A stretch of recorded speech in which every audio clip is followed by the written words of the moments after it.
5, 4, 3, 2, 1. The pit stop is vital to every race team's success. Pull off the track, let your team go to work. Outside, clear. Change all 4 tires, fill the fuel cell, and make needed adjustments, all in 8 seconds or less.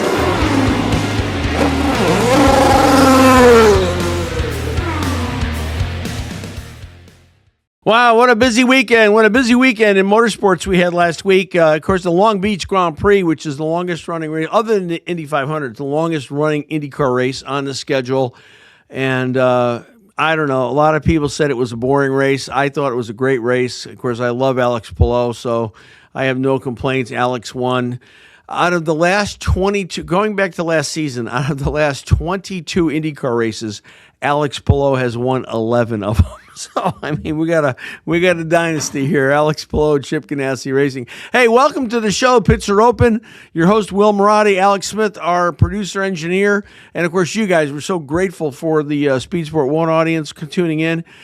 Really great. It was a fun, fast and furious weekend. And Tyler Reddick again, 2311. Michael Jordan. Yeah, I am so pumped. Everything time the 2311 team does well because, they called out NASCAR. They took him to court and they won. And now I think Michael Jordan, he's won 5 races this year. It's amazing. And Tyler Reddick did not have that kind. He was never dominating ever in his career.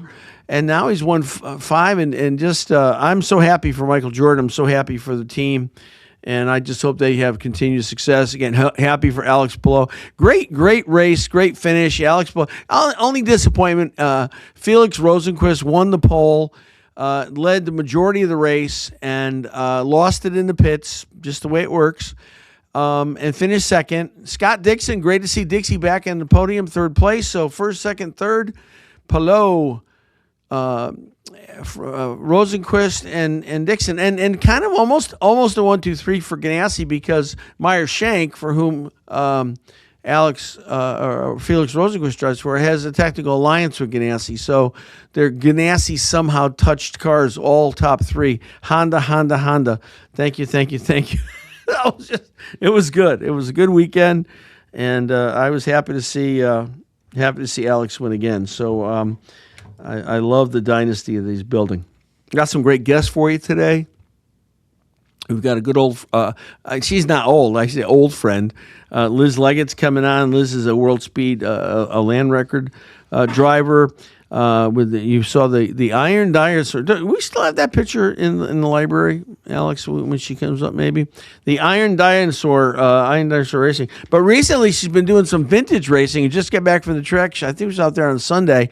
And she's it got rained. The last round got rained. And long story short, I guess she's in a final against somebody coming up. So that's pretty exciting. And then our dear friend, and I just love this guy so much, Adam Andretti will be on at the bottom of the hour. So we're excited to have Adam. So it's always good to have the Andretti on the show. And I want to tell you about what I'm excited about. We are getting ready to launch something brand new, never before done in motorsports, brand new. This is a product of Speedway Venture Studio, and it's called SVS Insiders. SVS Insiders is not a fan site. It's not a dating site. It's just mythology about racing. You have a lot of people on the air having shows and talking heads and pundits and everything else. Very few of the people that come to you, and I think specifically, of course, Alexander Rossi and James Hinchcliffe have a program. Obviously, they've done it before. Paul Tracy has a program. He's obviously done it before, far greater than I ever have. But, there's not a lot of folks out there that have done even what we've done. Listen, 3 Indy 500s we've been in. I've had to chase sponsorship down. I've had to negotiate contracts. I've had to arrange hospitality. I've had to work out sponsor placements and sponsor alignment. I've had to do those things, and I've done it for 10 years. We're on our 10th anniversary of Marotti Autosport. And so I've got a background that very few people that are on podcasts or on shows. Very few people bring. I mean, not to say anything against them. They do a fine job. They know it. They love the sport. They know it. But very few of us have actually been in the trenches and getting it done and having to do it. And we have. And so we're excited about Speedway Venture Studio. It's a brand new concept, one that we believe the model will help drivers, help teams, team managers, team owners, smaller teams. Again, we're not talking about the Penske's or the Ganassis or the Joe Gibbs of the world, but everybody else. Racer says 95% of race teams in America are on thin ice because they count on a broken model called sponsorship. And, sponsorship doesn't work the way it used to work. And that's why for years you would see cars that would run entire seasons in liveries. And I think Derek Daly, who I believe we're going to have on the program here in a few weeks, talk about his new book, Connor Daly's dad. Derek talks about the fact that one of the problems in the disconnect that we're having with fans in racing is fans used to not just like the drivers, but they noticed the cars were in the same livery all season long. Well, that doesn't happen anymore. And for better or for worse, sponsorship is tightening. Sponsorship is getting harder to come by, although there's billions of dollars invested in it, particularly in Formula One. But motorsports has always been one of the most compelling, exciting competition in the world because it blends so many things beyond stick and ball sports, which I'm a fan of. I love baseball, I love football, I love hockey, I love all that stuff. But motorsports is a singular entity that combines so many different things to put it on the track and put it together. But there's a real problem right now because motorsport teams are dangerously dependent on sponsorship dollars for, in some cases, 80 to 90% of their budgets come from sponsorship. And you know what? It's an unstable environment because sponsors change, CEOs change, they don't like racing, bang, off the books. CMOs change, bang, off the books. It's a trap, and I feel badly about it because we know there's so many drivers, good, talented, quality drivers that are on the sidelines not driving, and good teams that are struggling every year. Every year's a reset, having to do their budget, right? Because they're counting on a model that's broken. And so we're offering something new. We're offering something that is less dependent on sponsorship and more dependent on drivers and teams building enterprise value around what they're doing. And we're gonna have a step-by-step process for that. We're starting that with our private membership group called SVS Insiders, and we are launching it exclusively through our newsletter. So I want you to go to our newsletter, which you sign up for at our website, thepitsareopen.com. Let me say it again, thepitsareopen.com. Right at the top of that page is a newsletter sign up. You click on it. It's free. We're not going to bug you. It's not you don't have to pay like Patreon. You don't have to pay to get it. It's free. It's totally free, the newsletter. You get in there, and what you're going to find is the news that we'll release only in the newsletter on how you can become a part of this. This is for drivers. This is for driver coaches. This is for small team managers, teams. This is for prospective sponsors that you want to get more information about this, and potentially investors who are going to be looking for it for the parent organization, which is Speedway Venture Studio. We're going to build not venture capital. I want to make the distinction there, but Venture Studios have been around for a long time. What they do is they build, they invest, they have businesses that feed into whatever particular niche they're involved in. Our, of course, is motorsports. Never been done before, and we're going to do it. We're going to do it, and we're going to see success with it, and we're going to help drivers, we're going to help teams all over the country be able to be more self-supporting, more self-sustaining, and less dependent on sponsorship dollars so they get out there and they can race and they can enjoy what they do. All right, we're going to take a quick break, and we're going to come back with our first guest. Can't wait to see her. Liz is coming on, and Liz Leggett is a world land speed driver, also a drag racer, and we'll talk to Liz in just a few minutes. So stay with us. Don't go away. We'll be right back. Pits are open. This segment is brought to you by Schaefer Manufacturing. Schaefer Oil. When performance is non-negotiable and equipment is pushed to the edge, Schaefer shines. This is protection that shows up when things get pushed to their absolute limit. Their advanced lubrication technology reduces friction, runs cleaner, lasts longer, and it helps prevent the kind of breakdowns that cost time, money, and momentum. That's why professionals in trucking, farming, and racing trust Schaefer. No gimmicks, no shortcuts. just performance that holds up. Learn more at SchaeferOil.com. All right, welcome back. The pits are open. So excited to have our first guest today. Liz Leggett is a land speed racing driver. She runs for Dinosaur Racing. The Iron Dinosaur is the car. And it's Bonneville, salt flat kind of stuff, where they drive very, very fast. Land speed racing continues to push wide open throttles, top speed, chasing incremental gains that mean world record performance. She's known for her disciplined approach and calm focus under extreme pressures. She represents the modern evolution of Bonneville racing and does a lot of photography. She's very talented and gifted in photography. And we are so happy to welcome Liz back. Liz, hey, how you doing? I'm doing wonderful. How are you? Good. I just see you sneaking back into the shop. Sorry about that. I'm fast, you know? You are. That's your thing. You're fast. All right. So how you been? I've been absolutely fantastic, actually. Yeah. I've been racing yesterday. Yeah. Building cars. Yesterday being Sunday, right? Okay. Yeah, right. absolutely. And what were was that like a vintage meet that you were at racing? Yeah. So I participate in several different forms of racing. One of them is the drag racing called Vintage Eliminator. And so with the Vintage Eliminators, it's all like flathead V8s, four bangers. And so we do bracket style racing. So you're going up against your friends, but it's like a super family friendly kind of style of racing. Mm-hmm. If somebody breaks down, there's photos that just got posted of us all standing around someone's car, just like working on it together and trying to figure it out. And it's it's like land speed, how it's just all these families that kind of like hang out and eat together. We all go out for dinner after the race. That's like the favorite thing. Yeah. We get like 16 to 24 people in the restaurant at the end. The back room is like all the racers at the end of the day. Cool.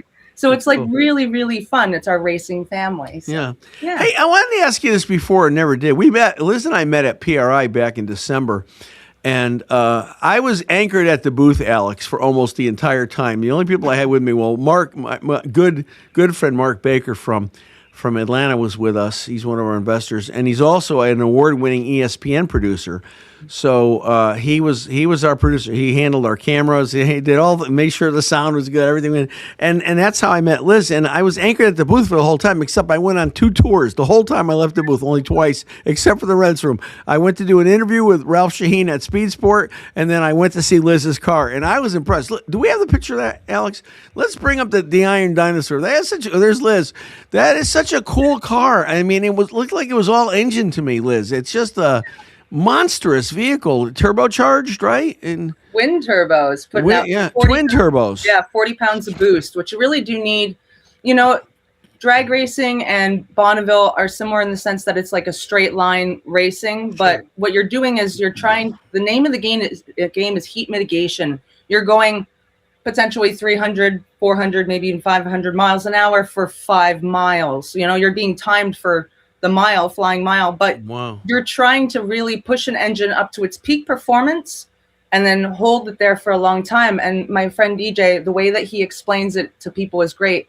It's like if you every time you go racing to a track, you're not trying to beat the car ahead of you. You have to beat the track record every time you race. And that's a very kind of good way of wording it. It makes more sense that way. Yeah. And in your class, that car, that's a 350 mile an hour car, right?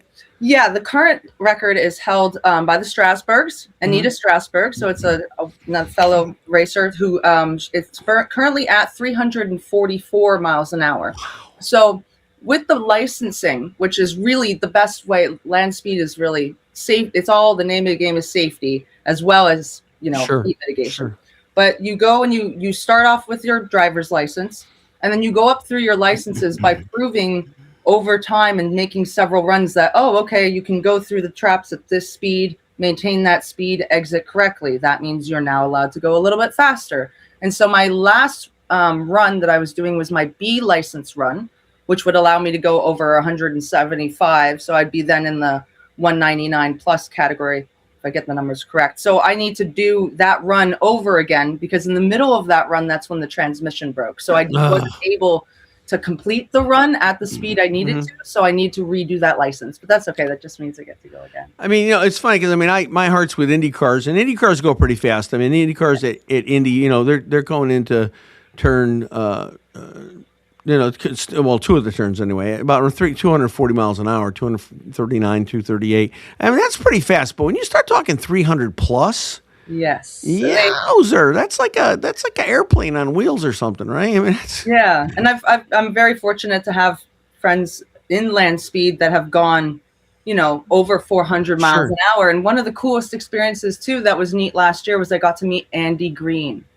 And Andy Green is the fellow who broke the sound barrier on land, and that is 763 miles an hour. Sonic boom on the ground. So I'm standing there in like the inspection area, and there's Andy Green, and you can go on YouTube and you can watch up the Andy Green supersonic run. Yeah, it's on radio, and it's like he's going for a Sunday drive. He's a fighter pilot. So calm. Yeah, and I'm shaking this gentleman's hand, and I'm going, people call me crazy for attempting the 344 mile an hour record. He's gone 763, and he's standing here having a conversation. So it's neat. You get to meet people like Danny, who's gone and attained his dream record. Yeah. People like Andy, and you realize that like anything is absolutely possible, because if anybody's done anything on the planet, they're a person just like you are. Yeah, sure. So anything you've heard a person doing, it's like, well, it takes experience and time and money and patience, but you can really truly accomplish absolutely anything you set your mind to if you line things up properly and put in work and effort and care. I mean, I don't know. I'm not a student of drag racing. I like watching it. I like going to it once in a while. But I think we're talking like the high 340s for speed, right, in top fuel cars right now. Mm-hmm. And your car does that plus. Yes. But 700. I mean. Yeah. Yeah. But the thing is, it's like I said last time, I had the absolute honor to hang out with the ragtime racers. And the ragtime racers are pre-war, World War I. Yeah. Indy cars. And race cars, and so they've been there. I've been at events where the ragtime racers have been. They're cool cars. Yeah. So I got to drive on the. I got to go on the oval and actually drive the road course at Indy on a Model T, Fairgrounds Model T. So I've driven at Indy. Yeah. It was a 1910 wicker trolley seat with no seat belts. You're wearing a little leather hat and a white outfit, and you're literally holding on to the frame and everything, leaning out, and you feel like you're going up 1,000 miles an hour, and you look down, you're going maybe 40. Yeah. So it's I always say speed is so relative to what you're sitting on, and I do know that a lot of land speed people, when they hear that they say Indy is the fastest racing on earth, or any type of racing is the fastest racing on earth, and they go, well, but then there's land speed, which is technically trying to go the fastest you can go. And for me, it's like all of the pinnacles of racing that I learn about, and like the race in the 60s, back and forth, and it's absolutely breathtaking. I love it. It really is. How did you tell me again? Tell our audience again. You've not been doing this your whole life. This is something that came to you. Yeah. I mean, you're still a young person, but I mean, tell us about that evolution. How is it that you went from photography to working on the team to being the driver? How'd that happen?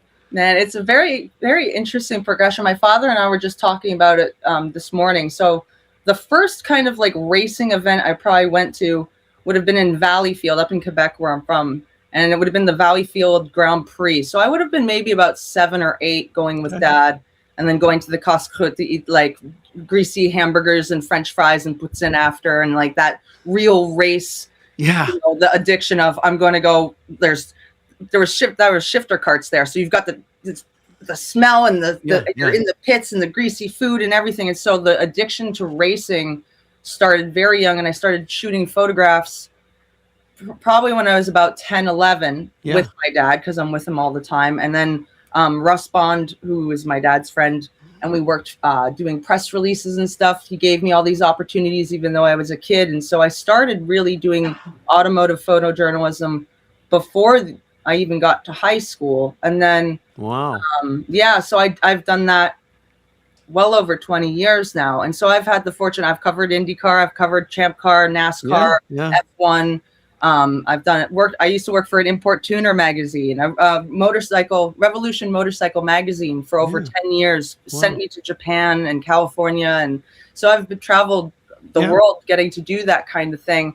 but I got to start going to Bonneville in 2012, and we've done work with the SCTA, like covers of the rule books. I'm so honored that like there's rule book covers that I see in people's shops, like these amazing builders, and it's like, that's my picture on the cover of the book on their desk. It's like, oh, that's so cool. That is pretty cool to see something like that, isn't it? Oh, it's Liz, I want to ask you. I hate to break at this point because you're on a roll, girl.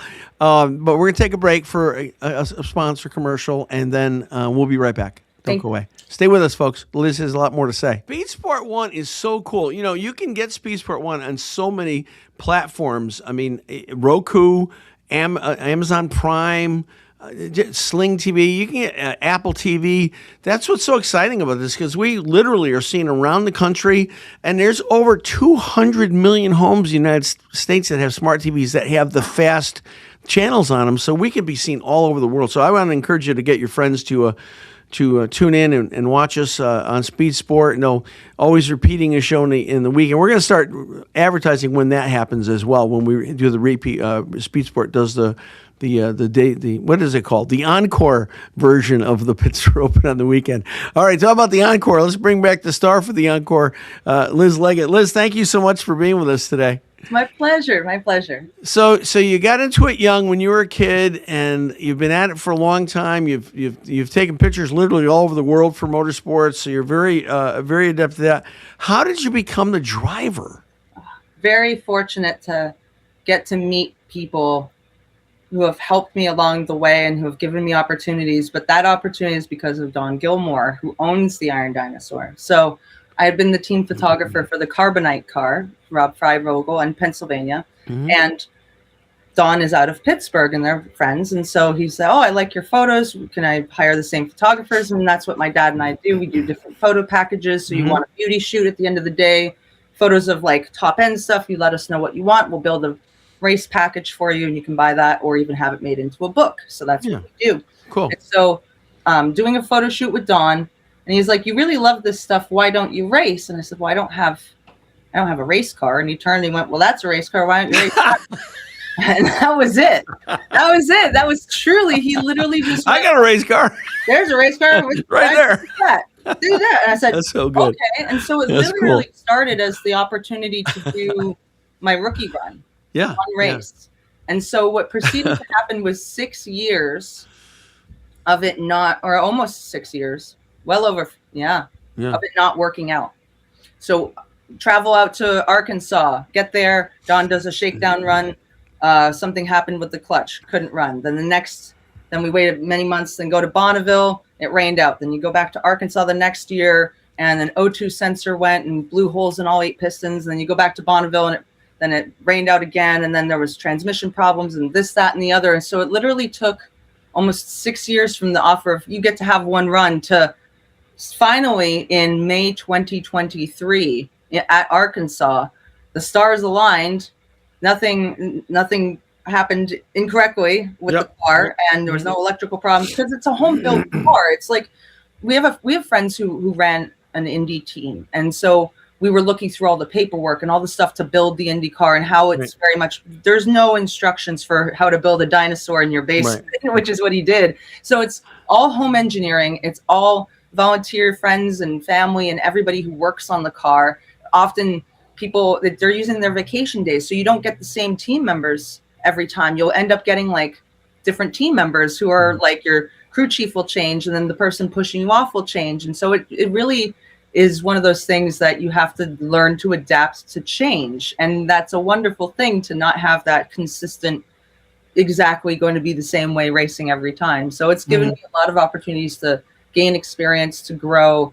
And so, I really only have been started racing since May 2023. So it's 3 years already, which is surprising. So when do you think, is there a date scheduled for the next time that you will actually be piloting? I say pilot because it looks more like a plane than it looks like on a car. It's so fast and so sleek. Should be piloting the Iron Dinosaur. What do you have a schedule for the balance of the year of when you think you'll be running again? Absolutely. I'm going to be leaving soon. I realized, look at the calendar, go, days are flying by. And so we're going to be leaving soon to go to Arkansas Yeah. We go to Blytheville, Arkansas, which is where they have the Aeroplex. We run with the ECTA, and so we're going to do their spring fling. And so we have an update to the throttle cables or the shifter cables. They've gone from 1/4 inch to 3/8. So now we have the more beefy cables, which should help with the shifting. We've done some changes to the suspension, so that should be quite nice. And then we're gonna I'm clear for 210 plus at ECTA, so I have no speed restrictions. So I'm just gonna go. Don wants to do. I believe he wants to go to do over 200 that time. He does what his personal goals are, and then I run the car. And my personal goal has always been in the last while is just to. People go, how fast? I say 3rd gear. So as long as I can get the car shifting properly, probably won't even go all the way for my first run. I usually try to do a little bit more conservatively just to shake down the car, see how it feels, if there's anything kind of odd. But then I'm really going to try going for it this time because I know that, it's a long time. As you said, we have sponsors. I have a whole list here of amazing sponsors. So many people that help us out doing this racing. And I know that it's difficult to race. It's expensive to race. Every time I go out there, I treat it as it could be the last time. So be super thankful and absorbent of every experience as much as you can. Cause it's. Will you, Liz, do you invite regularly your sponsors to come to your events? Absolutely. We definitely, we invite all of our sponsors. We have actually another gentleman who has a clothing company who's interested in maybe coming along, and he's going to bring some people to come check it out because he was interested. So he's bringing some of his employees to Bonneville because we'll be at Bonneville. And then my big thing too is on May 16th at the Lattimore Valley Fairgrounds, I'm actually hosting a car show / mud run / fans. So there's going to be a super fun event called the Checkered Flag. So I'd like to invite you if you can come. Yeah, that'd be wonderful. Flag May 16th. So come on down. How can folks follow you, Liz? How can they get information about your schedule and like this thing that's coming up on May 16th? How can they find out about those things? So I do have a website. It's www.lizleggettphotography.com. I post a lot of stuff there. I also have social media on all platforms. So if you look up Liz Leggett on YouTube, I have a YouTube channel where I'm going to be posting the video of the building of the Purple People Eater, which we just built that car. So the YouTube channel I don't post often. It's hard to do videos. You guys do a lot of hard work. Photos and videos very different, but what you guys do, it's a lot. Yeah. Instagram, I have 2 Instagrams. The best one for me is the Liz Leggett Racing Instagram. Okay. Just look up my name. And then on Facebook, it's constant on Facebook. So just look up Liz Leggett and I'll pop up on there. So Leggett being Leggett. Yep. 2 G's and 2 T's, a little extra. 2 G's and 2 T's, a little extra, Liz. Yeah. So I got to tell you, I really admire you and respect you for what you do. I mean, it's so exciting. I'd love to get out to Bonneville at some point when particularly when you go to break the record. I would just love to be there and have the pits are open there and do some live broadcasts. That would be so amazing to do. Well, we're bringing Nitro Alley. She has been invited to come with us, and she said she's going to come out and hang out at the pits. So that means the pits are open to you too. You're welcome to hang out with us. You've got friends at Bonneville, so good. We appreciate that. Well, again, Liz, thank you so much. Great to see you again. Excited for the progress you're making, and we want to keep following you and have you back on and get an update after you do some more running this year. Thank you so much. It's my pleasure. I love talking to you, and thank you again for reaching out. And thank you to everybody who's been following. I really appreciate your time listening to this. You're awesome. Thank you so much. Tell your dad I said hi. I will. Thanks so much. Okay, Liz Leggett, everybody. Iron Dinosaur Racing, Liz Leggett Racing. Okay, we're going to take a break. Don't go away. Racing royalty when we come back. That's right. Adam Andretti is our guest when we return. This segment is brought to you by America's Christian Credit Union. If you want your money working for you without stepping away from your values, this is worth a serious look. Right now, America's Christian Credit Union is offering a 12-month certificate at 4.5%. That's one of the highest rates in the nation, and it's all available for a limited time to new members. You can open with as little as $1,000 or invest up to $1 million. It's a term share certificate, similar to a CD but grounded in mission. Lock in the rate while it's available. Visit americaschristiancu.com/pits to get started. So excited to have our next guest, really a member of racing royalty, member of the Andretti family. Adam Andretti followed the footsteps of his father Aldo, his brother John, Uncle Mario, cousins Michael and Marco, distinguishing himself as a driven performer and a competitive racer. He has been racing in Trans Am, has 100-plus starts. He's won both at the TA2 and the TA class, which is amazing.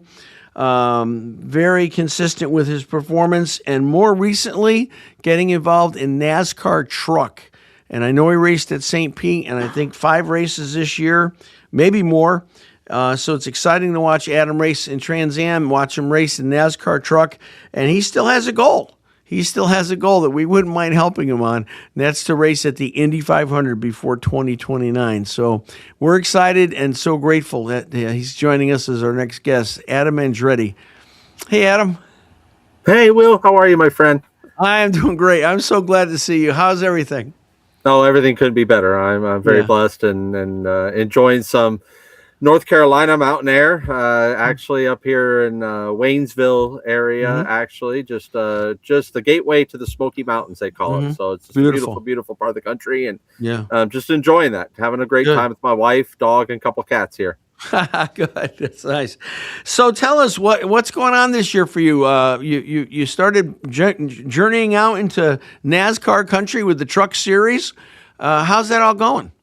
It's going great. It came about this winter with Claudio Burton, the founder of Topliner, which is the premier spray and bed liner. You obviously can use it in the bed of your trucks, which obviously fits the NASCAR Craftsman Truck Series like a glove. But also, I mean, you use it on your trailer floor. I mean, I don't know how many of us racers have slipped and fallen on the ramp, that slippery ramp. So spraying that on there, ATVs, off-road vehicles, for anything you want to find protection, even your decking, if you will, on your back porch, stairs, things like that, just anything to find traction. But yeah, it's premier spray and bed liner. And he came to me this winter pretty late in the game and asked if I would be interested in doing the Truck Series, as he feels obviously it's been a great fit for him in the past, as he was also the founder of Linex, which was the original spray and bed liner, and found a lot of great success in promoting the brand through the Truck Series. And so there was really,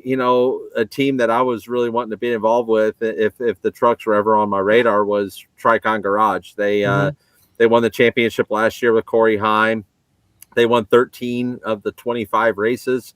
So more than half of the races, they journeyed to victory lane last year. 12 of those being with Corey, by the way. But Gio Ruggiero won also on the restrictor plate, and so very, very good stuff. And made contact there with an old friend of mine, actually from my Richard Petty driving experience days from over 25 years ago, when we used to work together at the Richard Petty driving experience as instructors.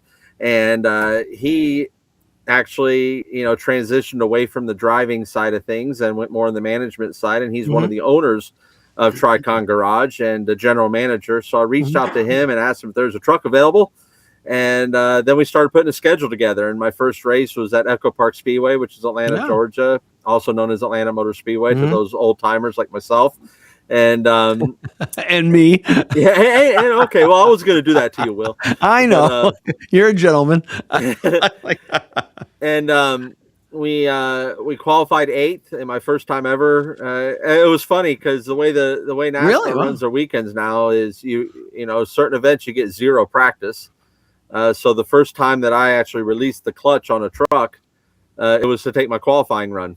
And that was what my eyes did too, Will. Wow. And and so we qualified 8th, which was at the time the best qualifying run for that 5 truck, and had a right front tire go down in the beginning of the race, and kind of had a half spin and went a lap down, but hung on to everything, and got in for that first pit stop in the first stage break. And Seth Smith, the crew chief there, is one of the most brilliant guys I've ever seen on top of a pit box and calling a race. And he went ahead and made a great call and got us back on the lead lap and gave us something to race with at the end. And we raced up to 12th. Yep. And because of weather, they cut the race shy by about 15 laps. But I do believe with that extra 15 laps, we had a top 5 truck. We had the freshest tires of anyone in that range, and we were just making great headway and coming through the field. So the second race was at St. Pete, and we were in a top 10 position. We were running pretty decent into the second stage, and we got wrecked. And that stuff happens in those tight street courses, and it was really no doing of ourselves. And I think it was more some inexperience behind us that felt like there was a gap when there wasn't, on a street course, and just got into the right rear quarter panel of us, and that really put a big hindrance on our day. And then Claudio added one more to the schedule for us at Rockingham Speedway, and that one was my inexperience that caught me off guard. And the aero on these big full-bodied trucks, cars, whether you're looking at O'Reilly or the Cup Series or the NASCAR Craftsman Truck Series, the aero is really tricky on these fast mile and a half tracks, and it's definitely a lot more than what meets the eye and the dependency that the cars have. Oh my goodness, yeah, it was. So I got caught out by some aero wash and lost control of the truck, and that ended our day there. So.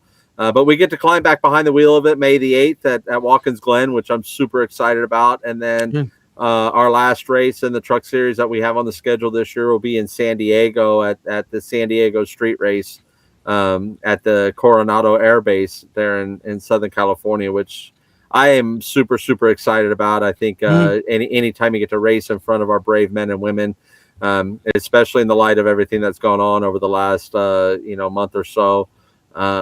And I have a niece that's in the Army, and so the military's always been very dear to us, and so yeah, very excited to be there for that event and race in front of them, and do this Tricon Garage 5 truck proud, top liner proud, and I'm still working, trying to find some more budget to stay in that 5 truck and fill out more races, because I do realize that you need to be in them week in and week out to really learn what I just said about the aero nuances and things like that. But my teammates there are amazing, and the team is just a wonderful performing team. The owners are great, and I love being a part of it. So let me ask you, you've driven Trans Am for a long time. Obviously, those are the TA cars are beasts. A lot of horsepower, a good amount of aero, right? So what adjustment was there for you to go from a Trans Am car to a truck? You got a lot of horsepower in a truck too. Yeah, I know the horsepower in a truck is no joke. They're 700 plus horsepower. They're heavier. They're much, much heavier. And the thing about a truck is it doesn't have a lot of downforce, the way that the trucks are built, but they have a lot of side force. Okay. So, you get a lot of the side of the wind catches it while it's in yaw. And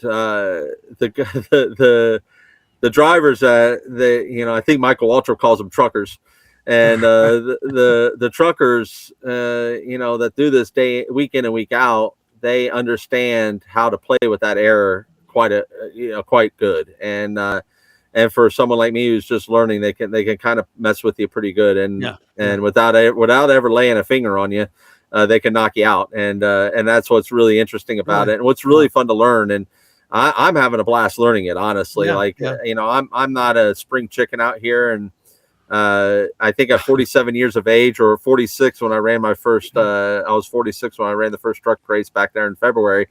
I think I've done some research. I can't find too many rookies in NASCAR that were older than this guy. So yeah, you might be on the edge there. Yeah, I think I'm kind of on the edge there, but I'm young at heart, and I don't tell my mind that I'm that age, and I just really enjoy driving race cars. I enjoy driving in the Craftsman Truck Series, in the Trans Am Series, and anything I can get my hands on. It's really a blessing that I have this skill that Lord has blessed me with to go out there and do that. He's given me great health and try and take care of that, and the support system that I have around me, and not only the partnerships like Top Liner and other partners that I'm working on to try and bring into this series that I think are a wonderful fit, but also my family support. I have a wife that's there, and she puts her heart and soul into all of this with me, and and obviously my brothers and sisters, my uncles, cousins, everyone's really great on supporting me. And I had actually my Uncle Mario sitting on the pit box for all the St. Pete race, and That's cool. Yeah. I can't tell you how special that was for me to have that experience. Well, all right, listen, I want to talk more about this, but we're going to take a break, show some love to our sponsors. We'll be right back. Adam's going to be with us to the end of the program, so don't go away. All you guys in Speed Sport, we'll be right back. All right, welcome back. Pits are open. What a great day today. We had Liz Leggett on earlier in the program, and she's a land speed driver, drives an amazing car. It looks more like a jet than a car. It's called the Iron Dinosaur, 350-plus mile-an-hour car. And now we got Adam Andretti, who is has become a dear friend, and I think I can say this. I mean, we'll wait to the press release, but we're starting our new group called Speedway Venture Studio. It's a capitalized group specifically to help and support racing, but not only through racing. We're gonna invest in other businesses that help feed into the system. And I'm so excited because I asked Adam to be a member of our board, and boards are very important when you're raising funds. And Adam has agreed to it, so I'm so excited that you're going to be working with us on this project, Adam. I hope we're going to help a lot of drivers and a lot of teams find different ways to raise money besides sponsorship. We're always going to need sponsorship, but our goal is to give a lot less dependency on that sponsorship. So thank you so much. Oh, and I'm glad you brought it up, Will. Honestly, I'm so excited for this venture. Speedway Venture Studio is going to be, I think, something that really sets apart from the sport, from how it's been run on a business side in the past here. And your inspiration and your vision for it, I truly think is flawless. That's why I think I even surprised you with how quick my answer came. You did. I didn't expect an answer. Because I could immediately see your vision. I could immediately, and your passion is second to none. I think anybody that obviously tunes into the Pits Are Open and has come across your graces, knows that, sees that. You have a strong moral compass, which is so important, and I think that is that's a big part of this too. Is leading such a venture like this with your mind in the right place and your heart in the right place. I think is the most important side of it, and you certainly have those things. So it was certainly easy. I think you've assembled an amazing board. I can't wait to have our first call coming up this week and start to see how all the ideas come together from all the different groups of people that you've assembled, and I think that's also another tip of the hat to you is all of us have said yes, and we've said yes to Will Marotti. And I was surprised too. I said to my wife, I said, "Can you imagine? No one said no yet. I can't believe it. It's amazing that this is happening." But let me just bring this up because you mentioned the trucks. I'm pretty sure I saw a press release last year. The Truck Series came to Lime Rock Park for the first time ever. And by all reports, it was a great race. People loved it. And now they're coming back again. What would it take for us to get the top liner truck and Adam Andretti to come back to Lime Rock for that event? I will talk about that offline, but give me a dollar amount. How much we have to figure out to get even if it's possible, I don't even know schedule, but I would love to see you race at Lime Rock in the top liner truck. That would be so cool. So unfortunately, we tried to put a deal together with Tricon Garage, and the 5 truck is got a contract out for it for Lime Rock Park. And, maybe next year. Maybe next year. And Lime Rock is certainly a favorite place of mine. I love racing there, and it's a great historic racetrack. As far as our family history, that's where my Uncle Mario, and a lot of people don't know this, that's where he won his first ever road course race here in the United States, was at Lime Rock Park. Yeah, I know, You're right? Kidding me? I didn't know that. Yeah, right. It's it's a fun fact there, and I learned that just a few years ago, and I would hate to tell the story because I know I wouldn't do it justice. I would miss the details because my uncle, his recall is amazing for every little aspect of his career, and I would hate to get any of that wrong. But I will say to any of the fans out there, if you're ever around the man, ask him about that win. It was pretty special. I never knew that until just this moment, and I will. I mean, he was at PRI. He was the guest of honor at the PRI breakfast. I was amazed. The recall, the guy's got and he's in his 80s, right? Yeah, he's 86 years of age. 86 years of age. Yeah. He talks about stuff like it happened yesterday. I'm like, good grief! I can't remember what I had for breakfast this morning. Well, I didn't have breakfast this morning. I can't remember what I had for lunch, but he remembers. It's amazing, but he could tell you. He could tell you setup details. He could tell you tire pressure details. He could tell you such amazing detail too. And that's what I always say. That's what makes the greats great. Obviously, he's one of the. I mean, he's the GOAT. He's the greatest of all time. I think. I don't just say that because he's my uncle. I say that because of the respect I have for him in this sport as well. And I'm not the only one that's referred to him as. Well, everybody. Obviously. I mean, Andretti's one of the things where, I mean, it doesn't even matter if you don't follow racing. If you hear the name Andretti, you know it has to do with racing. Even if you don't follow the sport. I mean, it's so iconic, and it's in kind of Foyt the same way. But Andretti, I think, even to a greater degree, because Formula One, Mario's all through Europe, and it's just amazing to me.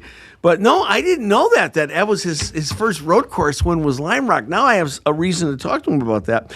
Anyway, tell us what's happening. We only got a couple minutes left. Tell us are you still doing Trans Am? What's going on with Trans Am? So the Trans Am schedule for us is probably not going to fire back up until Watkins Glen. Burton Racing, Claudio Burton, top liner, that whole connection. They spent the winter building a brand new race car, and in that time, as it was great. There's development on that car, and it's an evolution of what I won 2 races in their first ever car they built in house. So this is a build off of that.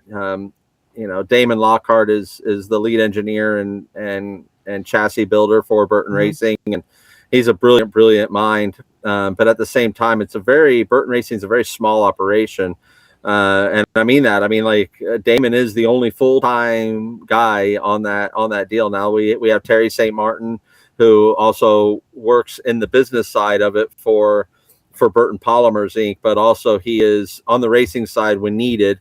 And then we also have Austin, who's a great addition to the team, but he's also got his own shop that he runs, mechanic shop, and he's got his own clientele that he's got to make sure that they're staying on the road and keeping their families safe on the road as well. So Damon is the only heart and soul person into Burton Racing. And when you're going up against and competing against, CD Racing, which is Chris Dyson Racing, and 3GT, which is Paul Gentilozzi, and Dreesy Motorsports, Tommy Dreesy. Those teams have 3 to 5 or more full-time cats working on them things all winter long. And there was some development that we saw that we fell a little bit behind on, and instead of going there with not feeling like we got a chance to win this, we were taking a step back and getting some development done, getting some of the simulation work done that you have to do these days. It's not just and when people say, when driver says simulation, people automatically go, oh, they're going to go sit in the sim. No, there's also chassis simulation work. There's 7-post rigs, and there's chassis twisting and all these things that go on and are important. And so it's important work that we're going to get done. And for me, I think for Burton Racing, the hope was to be in Indy in June. Unfortunately, that is when the Truck Series and NASCAR is racing that same weekend in San Diego at the airbase. So I don't think it's going to quite work out. That doesn't mean Burton Racing won't be there. It just just let them know. I just want to throw this out there. I mean, I'm available that weekend. Okay. So if they need somebody to drive the Trans Am car, I'm available. You have helmet. We'll travel. Hey, we are out of time, Adam. Thank you so much for coming on. And again, thank you for helping us out, serving on the board. You're a tremendous addition. It's going to make a big difference for us. We're really, really happy for you. And say hello to your family, and God bless you. Thanks for coming on. Bless you too, Will. Thank you, guys. Thank you to the Pits Are Open. Thank you to all the fans out there and supporting us and supporting the family like you have. And we have the best, most loyal fans out there. And if you're near an Andretti indoor karting and games, it's another great way to support us. Check out our family fun centers and our facilities, and let us go. Give us some feedback on what you think of those go-karts and the multi-level racetracks we built. They're pretty special, and we got 15 of them around the country now. So wow, that's awesome. And we're getting ready to open another one here in Raleigh and on May the 19th. So a lot of exciting things happening in our family as always, and it's all because of you fans out there. And thank you, Will, for always supporting us. I cannot wait for what we got coming up next in your neighborhood. It's going to be exciting. Thanks again. Adam Andretti, everybody. Thank you so much. Guys, that's it. It's a wrap for us. We are out of time. Thank you so much, Speed Sport 1, for letting us be on your air. And thank you for watching. Please invite your friends to tune in Thursday night, 6 o'clock. Then there'll be an encore presentation during the weekend. And then we release to our social channels on typically on Friday or Saturday morning. We release on our social channels as well, YouTube and Instagram accounts. Anyway, thank you, Alex. Thank you. Great show today. Liz Leggett, thanks for being on. And stay safe. Love you guys. See you next week. Bye.